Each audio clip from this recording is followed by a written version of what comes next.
to the Laura Show. I have a very interesting guest and a person who I've just met today, but I get the feeling we're going to have a very personal and in-depth conversation. Jiordana Saade. No. So close. I did this before and I nailed it. Saade. Saade. You did it. Yeah. Jiordana Saade. You see, as you can tell, we just met here for the first time today. Actually, the man who's behind the camera helping our team out, Nikki, he introduced us online and he came to me last week showing me your profile and he said, I thought this woman would be a great guest. And I said, well, tell me a little bit more. And as soon as he sort of gave me the 1 and 2s about what you do, like holistic nutrition, hypnotherapist, I was like, that's enough. That's all I need to know because this is completely up my alley. Oh. So thank you for being here. Oh my gosh, thanks for having me. I'm so excited. My apologies for butchering your name. I'll just call you Jiordana from now on and Perfect. we'll be good. Yeah, we're good. So a little bit of background on me just to give you and the audience, so why I'm so interested in this topic. I actually went to school. My undergraduate degree is in nutrition. Amazing. So I like the idea of eating healthy, although I don't always nail that every day. But for me, it kind of started back, I would say, in high school. Like the whole idea of what I eat and the importance of that on me. Mm-hmm. But I'll probably lead into that a little bit later. I actually want to start with you. Like, how did you get into this field? Yeah, wow. So, my story starts when I was quite young, right? So I was obese as a child. I was the only obese kid at the time. So obesity rates were much lower at that time. There was no other, even chubby kid in my class. It was just me. So when you say obese, you don't mean overweight? No, I mean clinically defined. obese. Okay, yeah. Got it. Yeah, and as a child, it's really hard to really define that. I think things have really evolved and changed now. But for my BMI at that time as a child, clinically obese. Body mass index, for those of you who are like, what's BMI? That's what that means. See, Totally. I know a couple things. I remember them from back in the day. Yeah, and so, being the only overweight kid in class, I was bullied a lot, and I was made fun of for my weight specifically. And my mom, she's an Italian chef, so there's always food in my house. Her love language is food. People come from all over to eat her food. And so that coupled with having the most delicious food ever at home, coupled with me just feeling really terrible about myself, led to very early on emotional eating patterns, right? So I would just kind of self-soothe with food. It would be something I looked forward to all day long, even as a young kid. And so when I was 8 years old, I had a crush on a boy in school and we were playing tag and I caught him and he said, "Fatty caught me." Oh, and it just so cruel. It was awful. And I remember it. I remember everything about it up until this day. So at that point, I just kind of decided enough's enough, right? And so I went on my first diet when I was 8. 8 years old? Yeah. And I had no idea. So what grade are you in then? You're in grade 4? Yeah. Oh my gosh, that's so young to already be so conscious of your body. For sure. And I mean, you can't avoid it if people are continually calling it out, right? So when I was 8, I went on my first diet. I had no idea how to diet. I just basically knew that the more I ate, the bigger I was, the more I wasn't lovable, right? Mm-hmm. So I just stopped eating altogether, and just no food really. Pretty much, try to just starve yourself. Yeah, and so my mom would pack me lunches, and I would just throw my lunch out, and then come home and pretend I was not feeling well for dinner. And the thing is, I did lose a lot of weight at that time, right? And I received a lot of reinforcement. So everybody in school was wanted to be my friend, and my parents were like, "Oh, now we can see your beautiful face." And so, so it really just taught me at such a young age that being thin meant that I was lovable and I was accepted. How much weight, if you remember back, because you go from obese to now suddenly, were you one of the thinner kids or? Yeah, my body is not the same as some of the girls that I grew up with, right? I do have a bigger structure, I think. And so, but for my size, I was quite thin. I don't remember how much weight I lost, but I do know that I no longer had rolls. I could wear skinny jeans. And so, but that moment kind of spiraled into decades of disordered eating, eventually led to substance abuse. And a lot of the time I was using substances to keep my weight down because, when you're doing cocaine all day long, you're not eating. We're getting into it. Okay, that's I was like, which substance are we talking about here? Okay. Well, I mean, there was a variation, but cocaine was probably the largest one. And so I was in university in Montreal, and I barely went to school. I just kind of did drugs and partied, and I was kicked out of school. And my parents made me move home. And did the drugs help you not eat then? Definitely. Okay, because it's ironic, because whenever I drink, or smoke weed. I tend to eat more, so yeah, totally. So I guess the wrong drug of choice. Exactly. That's okay. Yeah. So there are like, uppers and downers, right? So yes. the ones that are more stimulants are going to be appetite suppressing. And I learned that very early on. So it wasn't even really that I was like addicted to the drug, although cocaine is quite addictive. It was more that I was terrified if I stopped using these substances, like I was going to gain all this weight back. And but you kept it off then. Like that's amazing. Like an 8-year-old kid keeping it off. So like all throughout your teens, you were pretty much starving yourself for the most part. Would you consider it starving? Or it was like binge and restrict. Like it would go yo-yo dieting. So I would gain a ton of weight and then I would be like afraid and I would starve myself and it just literally went up and down for years. Yeah. And I the reason I ask this is because I feel like I struggled with eating disorders or a disordered eating pattern in my teens, and it's interesting how it starts always with someone kind of calling it out on you a little bit. Of course, yeah. It's not like people and kids aren't aware of what they look like. You know what I mean? And yeah. I was always a very tiny kid, so I didn't have this at such a young age. It wasn't until I sort of was in grade 10 and my body started really changing, and I didn't like how it was changing. I always considered myself like an athletic kid. I liked playing sports. I liked hanging out with the boys, and all of a sudden, there's these things popping up, and I'm not loving it so much. Like I would sleep on my chest to try to stop my breast from growing, and then the weight came on, just that typical weight that a lot of people gain in their teens. And I remember being at a party once, and I was overhearing a bunch of guys talking about like who at the party that they liked. And one of them specifically said, and I'll never forget it, like verbatim, right? He said, Laura's really good looking except for her love handles. Yeah. And I knew I had love handles. And this was during the time, like I'm aging myself, but like Britney Spears low weight. And mine was not like a tight abdomen. Yep. Like I had stuff hanging over, thank God for high waist pants. Now I can tuck it all in nicely. Yeah. But at that time, like you walked around with a crop top and your love handles hanging out. Yeah. And for someone to comment on that, and then I immediately said like, okay, I got to do something. And that kind of was the start of my problems. And I did the same thing as you, like, okay, I'll just eat less. Yeah. But then eating less didn't seem to help because I was probably gaining weight naturally, like as I was growing. Of course. But then I would try to eat less, but nothing seemed to work. So I'd eat less and less and less. To the point, maybe not as restrictive as you, I'm not sure, but I certainly was, no breakfast. Lunch would have been like a bag of grape tomatoes and maybe some carrots. Yeah. And then dinner, I did the whole, I don't feel good. Yeah. I might eat some tomato pasta sauce in a bowl. Yeah. Would be dinner. And then I would go through that cycle of I'm so hungry and ravenous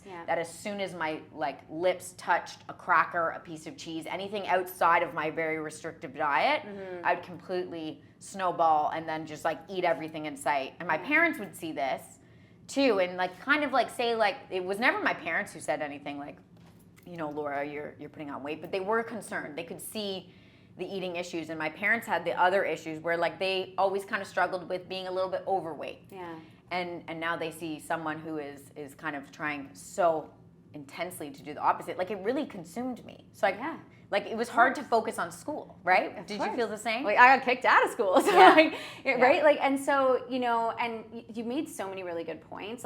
There's a huge correlation with girls who are going through puberty that end up with eating disorders later on, because when you're bullied around that time or when you try and restrict your food around that time of puberty, it really just sets the stage for just not liking your body, right? And when you get into that space of I'm uncomfortable, I'm different, I don't like the skin that I'm in, you're willing to go ridiculous lengths because everybody just really wants to be loved and accepted. That's really what it comes down to, right? Yeah. It was very similar to me.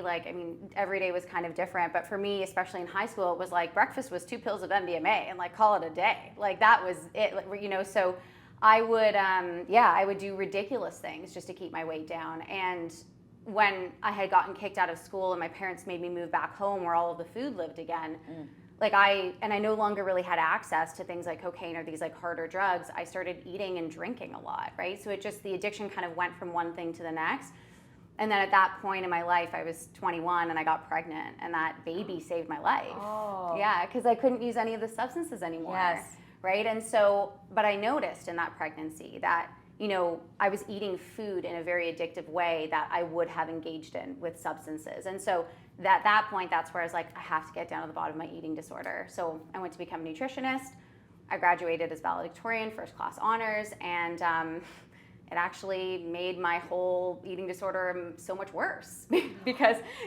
Okay. Right? This is so interesting because I feel like we are going to be friends after this, girl, because so I started, like, you kind of know when you have a problem, right? Yeah. When you're like, Yeah. every minute that I could like stare at myself and look at myself in the mirror, like what I was saying to myself was not nice things, right? Like, I'm too fat, I'm too ugly, I'm gross. There were times where like I actually, not like would physically punch myself. You know what I mean? Just out of sheer anger. I know. You know what I mean? I And know. it's just so Yes. sad because I Yes. see girls now looking at them and you see the same behavior. Yeah.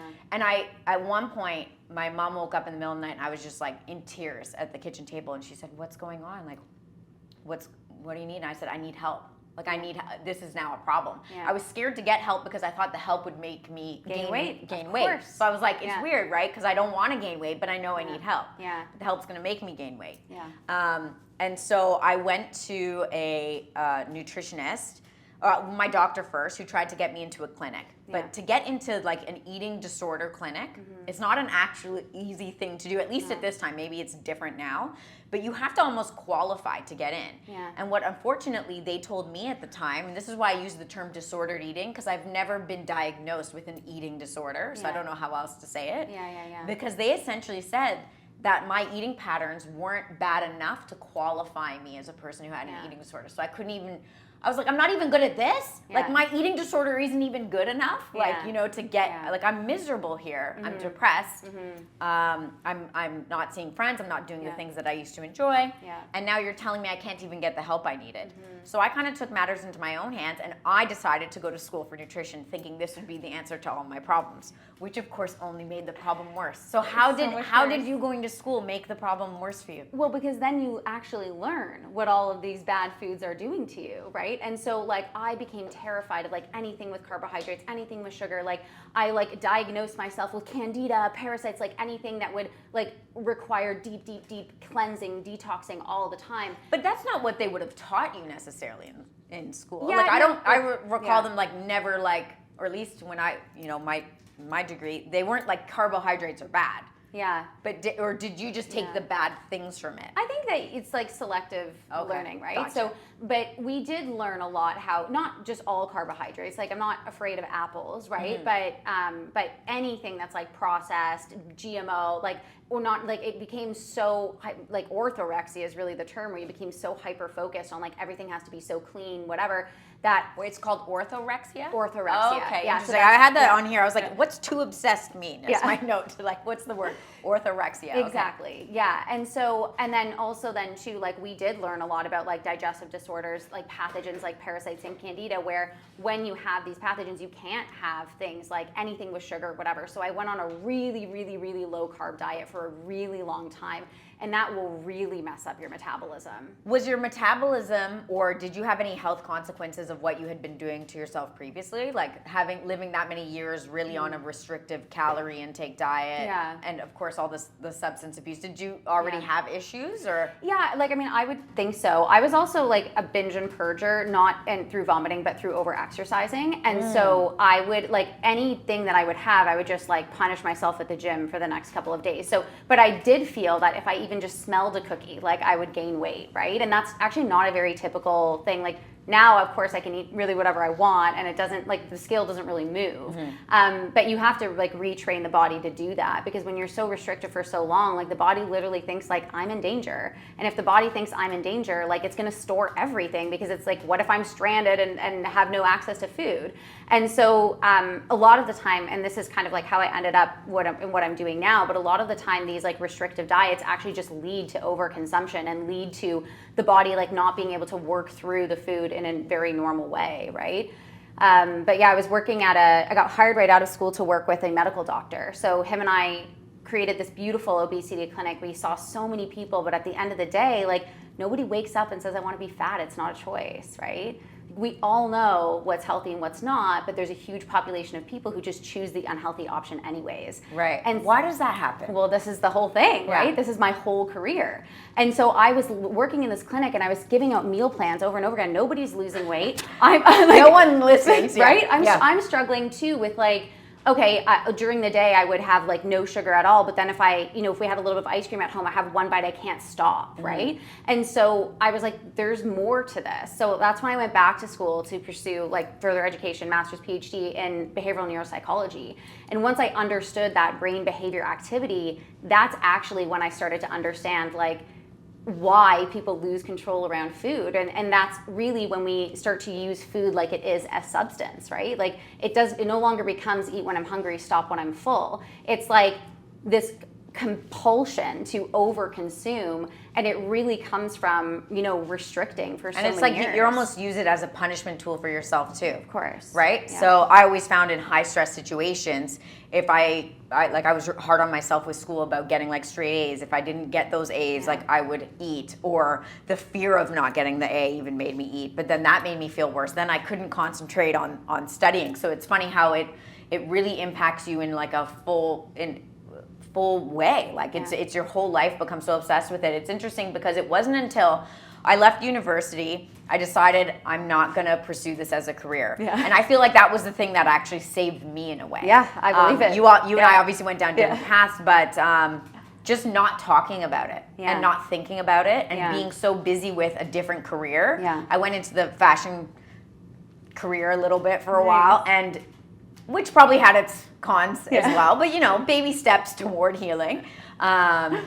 That I didn't have the time to think so much about what I was eating because I was busy working. And you have a boss all of a sudden. It's not like me just studying at school. And so I actually found that by just completely ignoring it altogether, it's not like I went and got the help that I really required, but just moving my focus somewhere else and it being required somewhere else. I mean, maybe I'm obsessive with other things in my life and I just kind of like put the behavior over somewhere else.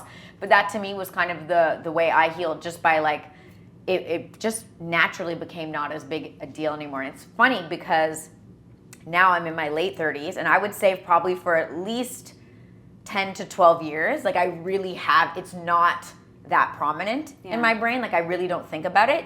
Sure, do I love how I look every day? No, but it's not like the food, right? And my staff kind of laughs at me. Like there's always jokes at work like, oh, Laura's the fatty because I'm eating all the time. I actually have the opposite. Instead of restricting myself, I'm always eating. I hate feeling hungry, probably because I felt hungry for so many years. Probably. I can't even live with it. So it's like just eat, and I have healthy snacks around, and it's kind of always the joke that like I'm always eating. But like, that's kind of the thing that helped me. So now you went back to school to learn more of the psychology behind the eating, which is probably what I really needed help on. So what is the difference? Like when someone thinks I'm going to a nutritionist versus a I'm a psychological nutritionist. Psychological nutritionist. Like it's just, But I mean, I think that they're so vastly different. Like when somebody goes to see a nutritionist, which there's nothing wrong with, but I would actually never encourage somebody to go see a nutritionist if they have any history of eating disorders at all, because I think it can just make everything so much worse.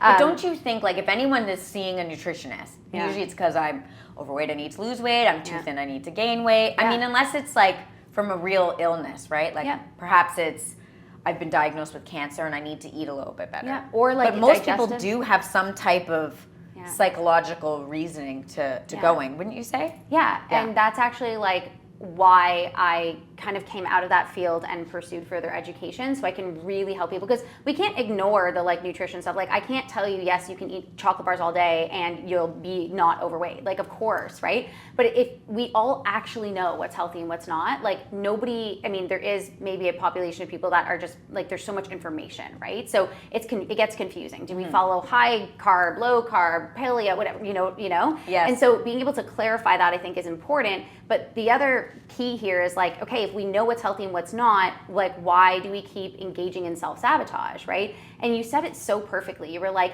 if I'm thinking about the A, which by the way, I'm also an overachiever, and I like mostly work with overachievers because it's the same thing. It's the same thing. It's the right? exact thing. Yes. Food is not the problem. Food is just the coping mechanism. It's our coping mechanism for wanting to be perfect. Exactly. And fearing that we're not going to be loved, right? And the interesting thing here is that when you learn more about like what motivates human behavior, right? Like what's the motivation behind overconsumption of food?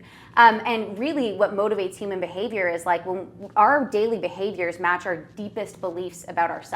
So if you're sitting there and you're like, I'm a failure, I'm not getting the A, whatever, then like your behaviors are gonna match that failure mentality. This is why when people look in the mirror and they're like, I'm fat, it doesn't motivate them to go and do something about it, right? That's it just true. makes them feel shitty about themselves, and then if they feel and I may shitty as well just give up and cry. Exactly, and then their behaviors are they're gonna need coping mechanisms, right? And so it's so not about what you're eating, what you're not eating. It's about like how do you feel about yourself, and then can you really love yourself so much that you actually just treat yourself well naturally? And that sounds like a lot of work. Like I'm like already exhausted. I'm like, oh, like I can only imagine the typical person who comes to see you, right? They think what most people want is the blue magic pill, 100%. right? We all want. I want to go to the nutritionist and them to tell me exactly what to eat. Like, so I did see a nutritionist once. You know, when I was seeing if I could go to this clinic or not. And then they would tell me, well, for your body, this is what you should be eating. I was so meticulous about getting that exactly right that became the obsession. And like, yes, I was eating food now, so that's a plus.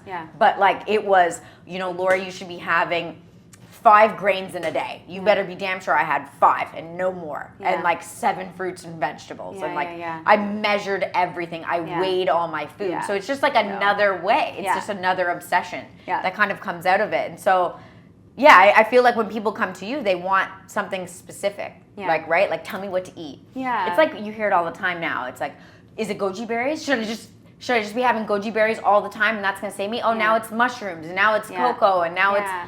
How do you deal with that when someone comes in? Like, because now you're going to tell them, there's no blue magic pill. And instead, we have to start from the beginning, which is loving yourself. That to me is like a lifelong journey. It is, for sure. And also then that really separates from my target audience versus somebody who just like might not be ready to work with me. And that's okay. Like not everybody's gonna be in the space where they're gonna be so tired of their own crap. Sorry, I don't know if I can swear. Oh, but, like, yes, you can. So tired of their own shit that they need that deeper healing, right? And because that's really what this is. And I can't make somebody love themselves fully. I know if I fully love myself, right? Of course it is a journey, but we can get somebody to a place where they're no longer engaging in self-sabotage. And that is really like what I do with clients. Like it's really teaching them that, you know, when they learn to love themselves, they don't need to sabotage with food. And there is no meal plan. Like I can't tell you what to eat. I need to reteach your body how to listen to its own cues. Like, oh God. It's, you know, though, but it's so like, this is like, no, we're going to go to the gym and you're just going to work out every day. Right? Like it's really taking it back to basics. In a way. But I also think that like, because of this huge like epidemic really of like dieting industry and all this garbage, which by the way, diets have a 98% fail rate. Like they're not effective. Like, so what they're really doing is they're really teaching your body not to listen to its true hunger and full signals, because if you're always following a plan, you're not really listening to the body. And like, I have a baby, like right, she's 9 months old, and I cannot overfeed the girl. Like when she is full, 9 month old. I do, yeah. When she's done, right? Yeah. So we're actually all born with that. We have it, and then we learn out of it. Exactly. So my job is to really like reteach your body how to do that, and then also now we do the psychological component, and like if hunger is not the problem, eating is not the solution. So how do we retrain the brain not to go into those like unhealthy coping mechanisms?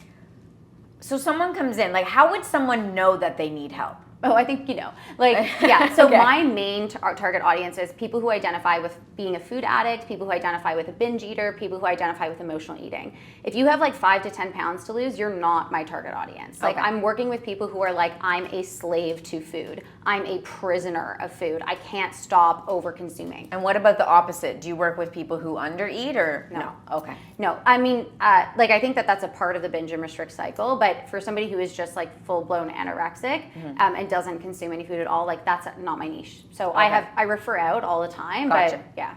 Okay. Oh my gosh, that's a lot to unpack, because it just hits so close to home, right? It's such a personal story, and when you're a kid, you talk about we unlearn how to feel our own cues, and I think it happens so young, right? Like particularly when I grew up, it was, what do you think, that like money grows on trees? Like, no, I'm not saying my parents said that but that was the mentality at the time. Yeah. So even when you go to school, it's like, make sure you finish your lunch, but you don't get dessert until you finish your food, and it was always finishing a plate. Like even now to this day, I have a hard time leaving food behind. Yeah. Like leave no man behind is how I look at it, particularly when it comes to French fries. Yeah. I'll finish them all. Yeah. And so now you're kind of telling people to, I guess, like what's the first tip maybe to people who say, I don't know if I need to go see someone, but what should I be looking for? Is it, do I eat too fast and so I'm not paying attention to the cues? Yeah. Is that kind of like where we start with these things? Yeah, that's one area. Like I said, you're saying you constantly eat, right?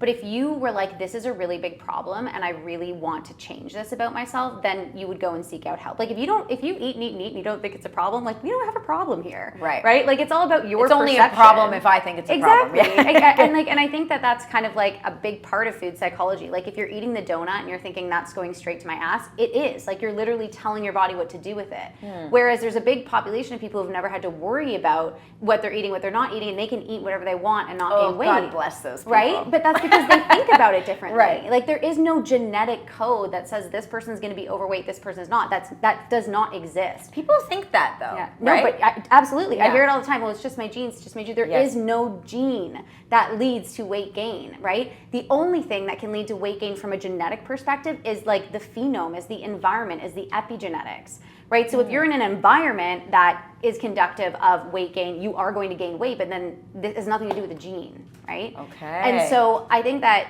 I've definitely used that a few times. Right?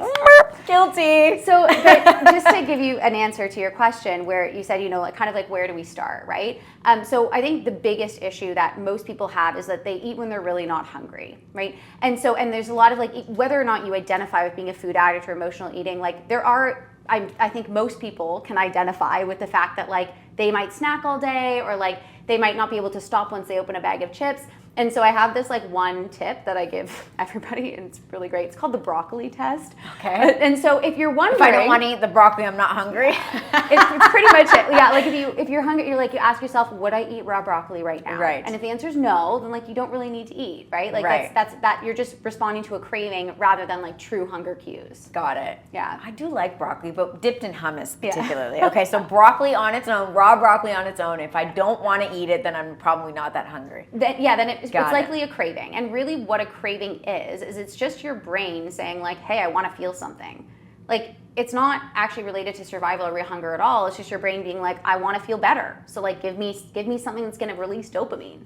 Like that's what's happening, right? But if you always respond to cravings. So it's really like any addiction, right? That's like exactly what it is. People are addicted to exercise. Some people obviously smoking, alcohol, and other drugs. But people are also addicted to things like gaming. Yeah. Right? Like shopping. It's that same shopping. Yeah. It's that same kind of like, I need a hit of something right now to make myself feel better. Yeah. That's so interesting. So instead of trying to deal with a thing that we don't feel good at, we just cover it up with something. And 100%. It usually looks like a Ruffles chip. Yeah. Plain, in my case. Yeah. Okay. Wow. I'm learning a lot. It's interesting because I feel like people oftentimes, we were talking about the blue magic pill, but do you have to debunk a lot of things for people? Like, are people confused out there? Even though you said most people do know, like what's good and what's bad. Like, if I asked anybody, apple or chocolate bar, most people would say apple, right? So people know, but why is there so much confusion? And like, how do you combat that in your career? This is a really tough one because I actually think we have too much information about nutrition. Like if you follow any type of diet, whether it's like high fat, low fat, pale, whatever, like carnivore, whatever, like if you follow any mono diet, things are going to happen in your body, right? Like you might correct some things, but you'll create more imbalances in other areas. And so I think that ultimately the dieting industry is a multi-billion-dollar industry, and it is that way for a reason, right? Like it would not be such a successful industry if you just dieted once and then solve the problem. It relies on the fact that you have to come back for more and more and more, right? So so it's kind of working against us in a way. It absolutely it's like the fashion industry, I guess, too, right? Like they skinny jeans were in. Now all of a sudden skinny jeans are. I have to go out to the mall and buy a whole new wardrobe just to go with the new pants it's that a are business. in style, right? It's not a health answer. It's a business. Because I feel people get quite argumentative. It's almost like politics and religion are up here, but like soon after that is something about people's health. Back when I was doing nutrition, Atkins diet was the biggest thing, and I would try to explain to people like, it's not necessarily the Atkins diet that made you lose weight. And what's more important is you keeping the weight off. So everyone, always gets all excited, like keto, and I swear I put butter in my coffee and I lost all this weight. And it's like, but let's check back in 2 years and see if it really worked. Yeah. And it's hard. It's hard to combat those things. I think that was one of the reasons like I didn't want to continue it, because I was like, I'm the one with the degree. Yeah. And you watch something on Oprah and you're telling me what I should be consuming and how I'm wrong and how this plate of pasta is going to kill me. Like I found that very frustrating. How do you deal with that? Yeah, well, right now the big thing is Ozempic, right? It's like, is this the drug? Yeah, it's that Kardashian did the injectable drugs, Ozempic. So everybody who comes to me is like, well, I want to do Ozempic. I'm like, Ozempic is an absolute nightmare. Like, all it's doing is it's like overstimulating the pancreas, right? And so then in every single cell in your body, it's creating like too much metabolic reaction. So we see people who've been on Ozempic that are now developing like thyroid cancer, like tumors on their thyroid,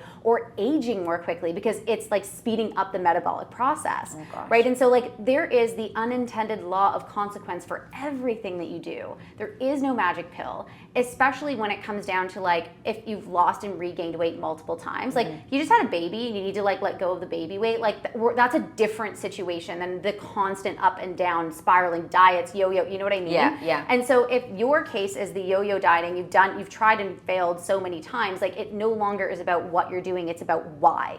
It's why are you motivated to engage in X, Y, Z, or eating something that isn't healthy for you? Why do you keep pressing the snooze button instead of going to the gym in the morning? And that's what like food psychology is. Like it's really getting to the root of like how can I actually change my behavior, not from a place of like restriction or hate, but from a place of like I genuinely want to, and so I just it's kind of one of those things, right? Like if it's too good to be true. I feel that way with nutrition. I don't feel that way with everything in life, but certainly when it comes to like your health, like the best things for you are never the fun things, unfortunately. 100%. Right? Like I don't like going to the gym either. I don't like feeling like I have to be active all the time. But it's not like you can just work out once. And Nikki would know this too because he was obviously doing personal training. Yeah. It's not just going one time and then you think that's the answer, right? Yeah. It's about eating consistently healthy as much as possible, but not like that doesn't mean deprive yourself and not have things that you enjoy.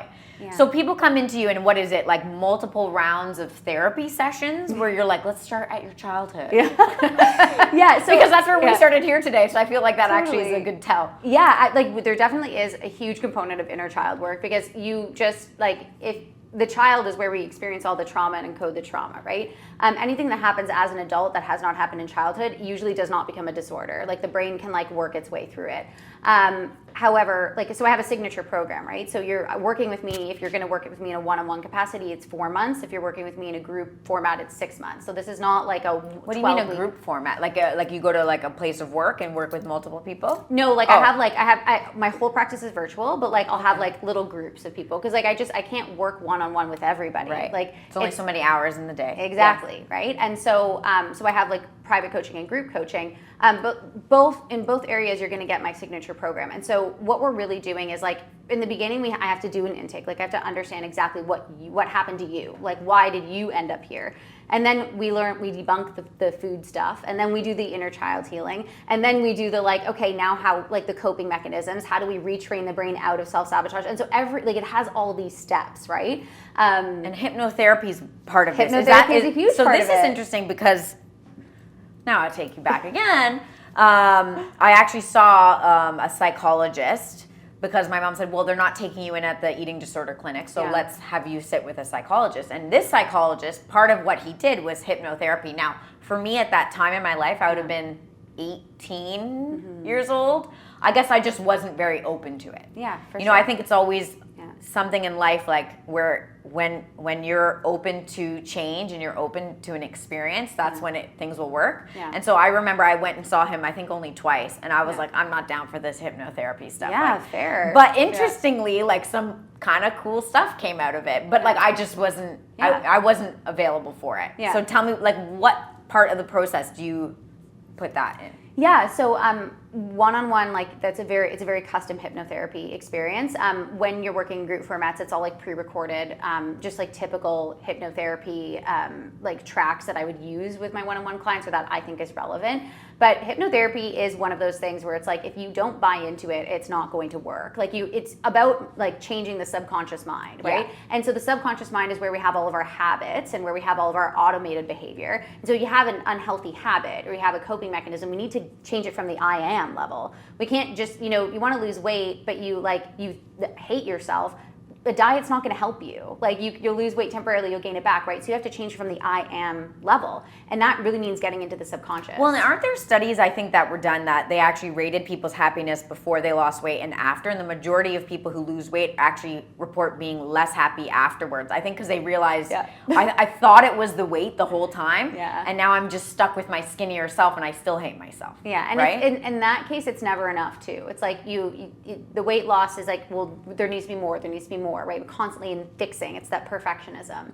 So do you use hypnotherapy on every patient? Yeah. Or just the ones that say like, I'm ready for this? Or I guess that's how you sort them at the start. Yeah, like every person that I work with does hypnotherapy unless they don't want to. Like they can say, I'm not comfortable with this, and that's fine. Hypnotherapy has a very bad reputation. Yes, I was going to say, let's debunk some of the myths, like, because people think hypnotherapy is like, you have control over my mind, and now I'm walking around doing silly not things. like that at all. Like I cannot, as a hypnotherapist, you cannot convince anybody to do something that they don't morally already agree to. So like if I can't tell you to go in and murder somebody if you don't already want to do that, right? And so it's only going to amplify the things that are already in your brain. You do want to get a trusted hypnotherapist though. Like we don't need anybody like messing around with any of that stuff. Right. But it's not mind control. And especially when it comes to behavior change, like we can get you in a cataleptic state where it's kind of like, you're asleep, you don't remember anything. Or originally hypnotherapy was designed for people to go through surgery without feeling pain. So I've watched a 4-hour brain surgery where the woman had no anesthetics, right? And she felt no pain,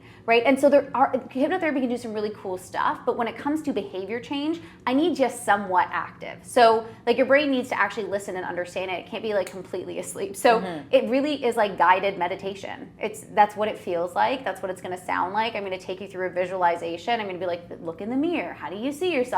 Like imagine how light you feel, like that type of stuff, right? So that people can actually get in that energy of like, it's already mine. Their brain can experience it, and that way they can like manifest it much quicker. So I guess they have to just have a basic belief that their brain is more powerful than they probably would have originally thought, right? Like again, and I think meditation's like that too. Like if you kind of go into meditation being like, I'm going to do it one time and this is going to be the thing, you spend most of the time being like, I'm not even good at this. Like I started meditating when COVID lockdown started. I was like, I need something that I have to turn to that's a healthier, something healthier for me to cope with all this stress. But at the start, I was like, I can't do this. Like it's not easy, right? And so it's interesting. I guess that's why you say I have to work with them for a little bit of time, because these things don't just happen. It's not like your first time being hypnotized, suddenly it's like, oh, we nailed it right on the head. That's the problem. Now let's solve it. Totally. I have seen some, like I've, help people stop smoking in one session. Like some things, that stuff can happen. It's just not very typical because when we talk about food, like food is very different from any other addiction, right? You can't just be abstinent from food. You can't just like stop drinking. Like, you know what I mean? You can't go cold turkey, you gotta eat. Exactly. Right? So with smoking, like we can just be abstinent, but with food you can't because you're exposed to it every day. So then it becomes, how can we teach the brain to be moderate around these types of foods? Because I don't want to live in a world without cake, and I don't think anybody should. Right? And so we don't need to restrict it, but we need to teach a brain that was like previously addicted to it, how do we like now just be moderate? So you obviously met this doctor and then you went back to school, and you were saying like that might have actually furthered the problem for you, or was this where you started the healing for yourself? This is where once I learned about the brain, once I learned about the psychology, once I learned about neuroscience and like just understanding brain behavior activity, that's when I was able to heal myself. And when I was able to heal myself, like then I was like, this is really powerful. Like this is what I want to do. This is what I want to share with other people. And it just happened very serendipitously. Like it was never even my intention to build an empire in the way that I have now. But it's just like, it really, there are so many people who are in a very similar position that I was in, and it's not the same as like going to therapy. I have clients who are therapists who've been in therapy for 40 years and it hasn't solved their eating problem. It's a very, very unique combination of like, okay, we need to do the inner work, but then we need to make it practical, and we need to integrate, and we need to create the action steps to get you out of it. Wow. I guess I kind of want to just sum it all up here today. Like, I'm going through my mind, my mind's racing, and I'm like, where do I take these things? Obviously, everyone listening and watching is probably like, this is powerful stuff. I might have some of these issues myself. Maybe I should see help or not. For you, a typical day, like what does a healthy day of eating look like? Or is it truly different for everybody? Like, can you say like, this is how I eat now, and this is what I'm hoping to give for other people? Yeah, I can say it, but I also want to back with that with, honestly, everybody's different. And for me, every day is different. Like, I'm not a robot. Some days I'm going to eat more, some days I'm going to eat less. My needs are going to change on different days, and that is very, very normal. Mm-hmm. I'm very busy. Like, I have 2 kids, I run a business, I'm still in school. So like, my days... What are you in school for now? Same thing. So I'm just still chipping away at the process. Yeah, it's a long thing, right? You have to start all the way from the beginning. You learn more too as science exactly continues. Right. Yeah. So like right now I'm writing my thesis, and actually this might be a bit off topic, but my thesis is on the use of psychedelics for overconsumption.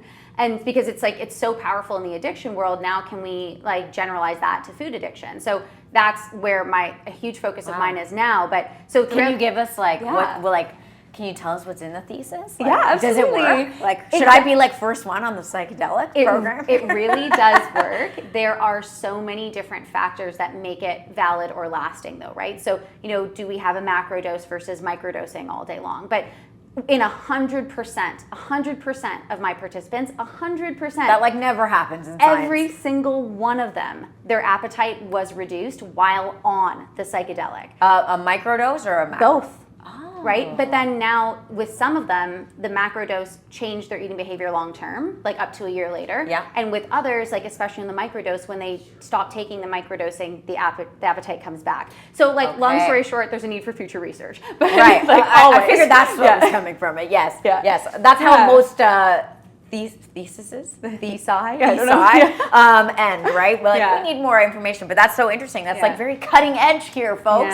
Yes, I love that. Cool. So sorry, I interrupted you because I got distracted by psychedelics. No, not at all. So my eating days look very, very different, but for me, like I like to wake up and like get movement in the morning before the kids are awake, or it doesn't happen, and then pretty much after I do that, I will have like a protein shake or something. Like I'm really, really picky about that kind of stuff, so it's always like beef protein, not whey or anything like that. Oh, okay. Why? Yeah. Just dairy is so inflammatory. Yeah. Like I run so many food intolerance tests on every single one of them. Dairy's there. Most people, it doesn't matter if it's weight isolate, whatever. Like it's dairy still, right? So beef protein. Yeah. I don't even know if I've seen that. And why not like a plant-based? vegan? Yeah, plant-based. Yeah, those are a disaster too. Like because of all the shit. Pea protein's so high on food intolerant lists. Like it's just you want it to be most like food possible. Like if I had the appetite for a steak after a workout, that would be ideal. Yeah. Right? But so I'll do that, and then I might have like a little breakfast. So whether that is like sometimes it's a banana and peanut butter if I'm on the run. Sometimes it's like a parfait type of thing. With like coconut yogurt and stuff. And then I'll have something for lunch. Sometimes I don't have lunch, just depending on how busy I am, but I always have a really good big dinner. And so that usually just looks like most of the time we just want to prioritize about half the plate of like veggies. And then it doesn't matter if your plate is like this size or this size, like as long as like half of it is that like insoluble fiber, like the veggies that are like above ground veggies, you are always going to balance blood sugar. You're always going to balance create enough like bulk in your stool, right? And so we want to mimic the way like a whole food would be made. I love talking to somebody about, and you just said stool, and it kind of made me laugh because back when I was in nutrition, like everything always came down to the stool. Yeah, so the amount of 100%. times that I talked about people's poop was like quite funny. It was like, now we're going to do a smear test and we're going to do all these things. Yeah. And I'm so far out of it. I work in real estate now, so it's just funny. I'm like, I haven't had that conversation in a long time. So thanks for bringing that back for me, those lovely memories. What are your thoughts on like people who right now I feel like it's a big fad to intermittent fasting? Great question. So I think intermittent fasting can be really helpful for men specifically. Oh, okay. Because women's hormones are so complex. Like men are on a 24-hour hormonal cycle. Women are on a 30-day hormonal cycle and a 24-hour hormonal cycle. Right. And so for men, when they have longer fasting periods, it allows for things like autophagy. Like it allows for the body to go in and correct some of the things, like clear any malignant cells out, that type of stuff. That's why we want to engage in intermittent fasting. For women, though, what we tend to see happen is women will tend to run on cortisol, right? So they'll run on adrenaline. So they'll train themselves not to eat in the morning, and then they'll be like, I'm not even hungry. But the problem is that I'm like, bitch, you're hungry. Yeah, the problem is that you've now taught your body to use adrenaline versus like stored fat as energy. And so you'll see the weight will plateau, and they'll start to feel really drained, like tired and wired all the time. They'll ruin the adrenal glands. And so for women, I would say if you're going to intermittent fast, it shouldn't be every day at 1 p.m. I break my fast. It's like, okay, how long can I go in a fasting period every day, right? So when I have that first desire for food, can I wait 10 minutes? Can I wait 20 minutes? Because so this is, you're taking people back to really like, there's no hard and fast rules, but it's just what you feel like. So even someone who is, even a man who's intermittent fasting, it's like, that doesn't mean you should be doing that also every day, because some days you're maybe expelling more energy and you actually require food sooner. Yeah, we're not robots. Right. Like some days you eat more, some days you eat less, and that's so normal. Right? If you've ever had a history of eating disorders, it should never be hard and fast rules. It should always just be have flexibility, and you like take it kind of one day at a time. And that's how you teach yourself to be intuitive with it. So there's certainly, you mentioned dairy. That's one thing to probably avoid for most people, which is really sad because I love cheese. I know, I do too. I know there's like other things like goat cheese. Well, I guess, does that count as dairy? Sometimes. Yeah, it depends on the person, right? Yeah. So that's just sad. Period. But anything else that kind of comes to mind that's like, it's rare where you wouldn't say, look, you should cut this out too? Yeah, I would just say like more than 1 cup of coffee a day. Okay. Yeah, so especially on an empty stomach. Yeah. Like what is that? It's like, I guess it gets into, because like I get nauseous on caffeine, I find. Yeah. Particularly if I don't eat. So it just... It's more for hormonal balance. Like hormones rule the world, right? Like we are our hormones. We are our hormones, truly. And so we just want to make sure that we're doing everything in our power to rebalance hormones, because we live in societies where it's not conducive for hormonal balance. Like we're no longer waking up with the sunlight and going to sleep with the sunset. We have all these like synthetic lights going on. We live sedentary jobs. We rarely see outside. We're not hunting and gathering anymore, right? And so our bodies are still very primitive, and our hormonal processes are still very primitive, but our brains have evolved, and the industry has evolved. Society as a whole is very different. Yeah, and so I would just say like anything that is going to exacerbate hormonal dysfunction should be the thing that we focus on. And so caffeine's one of those things. Caffeine is one and of them. what's another one? Like sugar? Sugar, for sure, absolutely, right? Like in excess, anything, right? But then also just like being mindful of sleep, like. This comes down to sleep here, folks. How many hours? What should we be looking at? Honestly, everybody's different, but the main thing is you want to be asleep between 10 and 2, right? Because so you need to be in bed really by 10, because between 10 and 2 is when your liver and like all of your hormonal processes are rebalancing. Now, why isn't that, like if I just shifted my life a little bit further and I went to bed, say at 2, wouldn't that happen just 2 hours later? Or no, it actually happens between 10 and 2. Yeah, so when you fly, like when you go somewhere far and you get like jet lag, right? Like jet lag is really a sign that their circadian rhythm is different from your circadian rhythm. So it doesn't matter if you train your body to have like a different time. Like you live in a time zone where our circadian rhythm is based off of when the sun rises and sets. So you can change your behavior, but it doesn't change the fact that the sun is rising and setting, and that's how our hormonal processes are working. So for people who do shift work, like you start to see a lot of diseases come up because you can't cheat the environment, right? Like you're trying to like fight Mother Nature. Exactly. Yeah. Interesting. Okay, so 10 and 2, be to sleep. Well, that's great for me because I'm in bed by like 8:30. So that's no problems there. That is such a dream. Well, I know. Well, I don't have kids, so everyone's like, that must be nice. I'm like, well, it has its perks sometimes, I suppose. Thank you so much for being here. I think I went over everything on my list today that I wanted to talk about. Clearly, there's a lot more depth that you can go into, but that's why people, if you're watching or listening and this is of interest to you, like I want you to reach out to Jiordana because Thanks. She is clearly a wealth of knowledge. We just scratched the surface here today. This is years and years and years worth of studying and experience and working with people. If they want more information on you and how to get help, where should they go? Yeah, so I also have a podcast, and that's a huge thing of information. I did have that on here. Yeah, no. What's it called? Head to Heal podcast. Head to Heal podcast. So I do give a lot of free information out there, but you can find me on Instagram. I'm just at Jiordana Saade. I have a website. I'm not super tech savvy, so we're working on TikTok, but it's like certainly not my forte. But you can find me there. Hey, look, you're talking to someone who does an awful lot of content. I'm not tech savvy either, but I love anyone who's attempting to just get information out there and help educate others. So thank you so much for being here. Thanks so much for having me. Thank you. And we'll see you guys next time.